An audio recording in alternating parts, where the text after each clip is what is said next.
కేంద్ర ప్రభుత్వ విధానాలను వ్యతిరేకిస్తూ దేశవ్యాప్తంగా కార్మిక సంఘాలు ఇవాళ సమ్మెకు పిలుపునిచ్చాయి.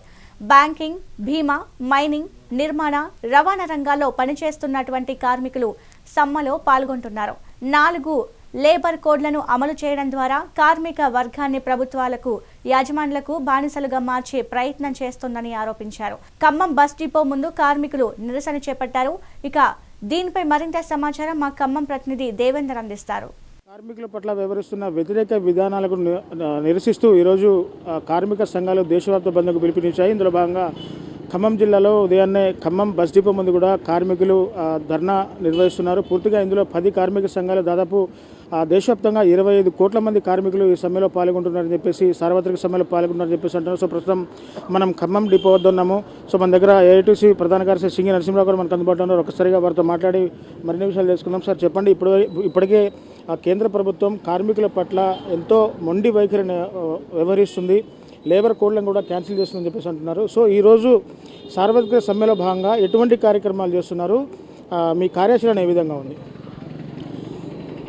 ఈరోజు కేంద్ర ప్రభుత్వం తీసుకొచ్చిన కార్మిక వ్యతిరేక 4 లేబర్ కోడ్లు రద్దు చేయాలని చెప్పేసి, ప్రభుత్వ రంగ సంస్థలని పరిరక్షించాలని, కాంట్రాక్ట్ అవుట్సోర్సింగ్ విధానం రద్దు చేయాలని, అధిక ధరలు తగ్గించాలనే డిమాండ్లతోని ఈ దేశంలో 50 కోట్ల మంది కార్మికులు ఈరోజు సమ్మెలో పాల్గొంటూ ఉన్నారు. కార్మికులు, రైతులు, వ్యవసాయ కార్మికులు అందరూ ఈ సమ్మెలో పాల్గొంటూ ఉన్నారు.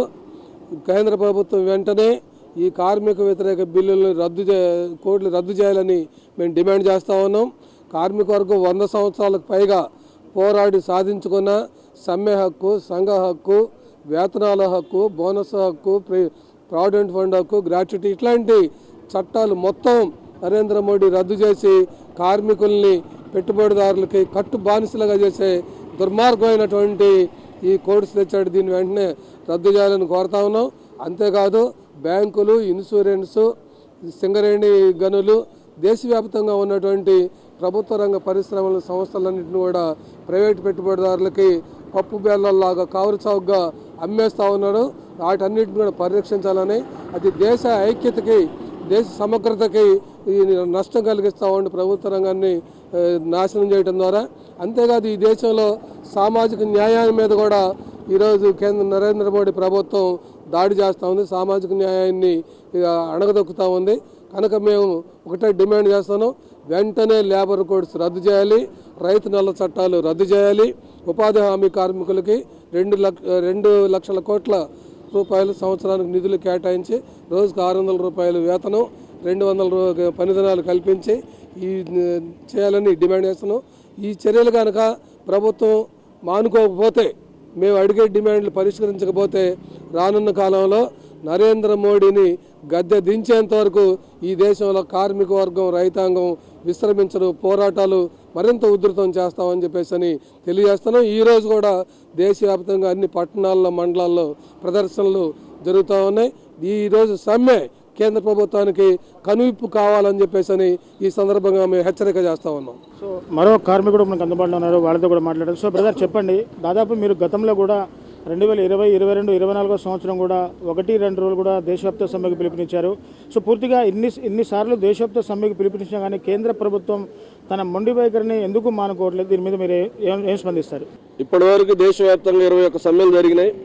దేశవ్యాప్తంగా ప్రభుత్వం, ముఖ్యంగా నరేంద్ర మోడీ గారు 3వ అధికారంలోకి వచ్చిన తర్వాత ఇవాళ ప్రధానంగా కార్మిక చట్టాల మీద దాడి చేస్తా ఉన్నాడు. ఎందుకంటే పెట్టుబడిదారులు లాభాలు రావడం కోసం కార్మికుల శ్రమ తప్ప వేరే మార్గం లేదు వాళ్ళకి. అందుకని ఇలా శ్రమని ఏ రకంగా శ్రమ దోపిడీ చేసి ఇవాళ పెట్టుబడిదారులకి లాభాలు చేకూర్చే దానికోసం ఇవాళ నరేంద్ర మోడీ గారు పనిచేస్తున్నారు. ఎందుకంటే వాళ్ళ పార్టీకి కానీ వాళ్ళ ఎంపీలను గెలవడానికి ఇవాళ అదాని కానీ, అంబానీ కానీ ఇట్లాంటి కంపెనీల దగ్గర డబ్బులు తెచ్చుకోవడం, ఆ డబ్బులు పూడ్చే దానికోసం, లాభాలు తెచ్చుకునే దానికోసం ఇవాళ అన్ని రంగాలు ఇవాళ వాళ్ళకి అప్పచెప్తున్న పరిస్థితి మనం చూస్తా ఉన్నాం. ఇలా రోడ్లు వేయాలన్నా అదాని వస్తాడు, అంబానీ వస్తాడు, అట్లా ప్రాజెక్టు కట్టాలన్నా వాళ్ళే వస్తారు. అట్లా ఇవాళ మొత్తం చిన్న వ్యాపార వాటిలో కూడా వచ్చేసి ఇవాళ పెద్ద పెద్ద మాల్స్ తోటి ఇవాళ అన్ని నగరాల్లోకి వాళ్ళ వ్యాపారాలు విస్తరిస్తూ ఉన్నారు. అట్లాంటి వ్యాపారాలకి అడ్డంగా ఉన్నటువంటి కార్మిక చట్టాలని మార్చేదాని కోసం ఇవాళ కంకణం కట్టుకున్నాడు. పోరాడి సాధించుకున్నటువంటి కార్మిక చట్టాలని, 29 జాతీయ కార్మిక చట్టాలని రద్దు చేసి 4 లేబర్ కోడ్లుగా మార్చడం అనేది జరిగింది. ఈ లేబర్ కోడ్ల వల్ల కార్మికులకి పని గంటలు వేస్తున్నారు, 8 గంటల నుంచి అలా 12 గంటలు డ్యూటీలు చేయాలని చెప్పి చెప్తా ఉన్నారు. అట్లే వేతనాలు ఇంత ఇవ్వాలి అనేది కనీస వేతనం ఇంత ఇవ్వాలి అని చెప్పేసి నిర్ణయించేటువంటి కనీస వేతన చట్టాన్ని ఎత్తేశారు. కార్మికుడు సమ్మె చేసుకునే హక్కు లేదంటున్నాడు, కార్మికుడు సంఘం పెట్టుకునే హక్కు లేదా అంటున్నాడు. అంటే గతంలో బ్రిటిష్ కాలం నాటి పూర్వకాలంలోనే కార్మికులు వెట్టిచాకుకు గురైతే ఆ రోజు బ్రిటిష్ కాలంలోనే కార్మికులు పోరాడి కొన్ని చట్టాలు సాధించుకున్నారు. ఇవాళ నరేంద్ర మోడీ పుట్ట ముందే చట్టాలు వచ్చినాయి, కానీ ఇవాళ నరేంద్ర మోడీ మందబలం ఉందని చెప్పేసి అడ్డగోలుగా పెన్నుతోటి ఒక పెన్ను కాలంతో ఇలా చట్టాలు మొత్తం కూడా మార్చేటువంటి ప్రయత్నం చేస్తున్నాడు. అందుకని చట్టాలను కాపాడుకునే దానికోసం, కార్మిక హక్కులను కాపాడుకునే దానికోసం, ప్రభుత్వ రంగ సంస్థలను కాపాడుకునే దానికోసం ఇవాళ దేశవ్యాప్తంగా సమ్మె జరుగుతూ ఉంది. ఇప్పటికైనా ప్రభుత్వం దిగిరాకపోతే కేంద్ర ప్రభుత్వం రానున్న రోజుల గతంలో మేము 2 రోజులు చేసాం, 1 రోజు చేసాం, రానున్న రోజుల్లో ఢిల్లీని ముట్టడించడానికి కూడా కార్మిక వర్గం వెనకాడదని చెప్పేసి ఈ సందర్భం ప్రభుత్వం హెచ్చరిస్తా ఉన్నాం.